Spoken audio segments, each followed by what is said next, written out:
Hello everyone, welcome back to another video. In this video, we'll talk about subqueries. Subqueries means query under query. I mean query inside query, okay? So here you can see I am fetching the data from employee table. Here you can see we have salary. And let's say I want to find the average salary. So how to do this? I will say select avg function. Here I'm going to say salary, okay, from the table employee, right? Employee. And here you can see average salary is 60,000.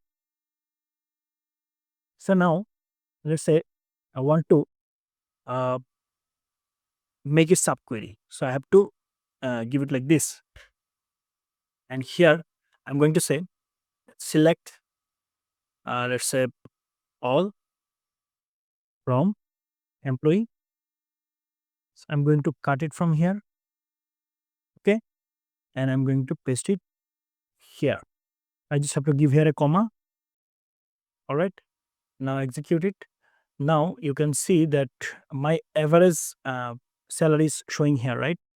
So I can actually say here from employee as I have to mention, let's say average salary, okay?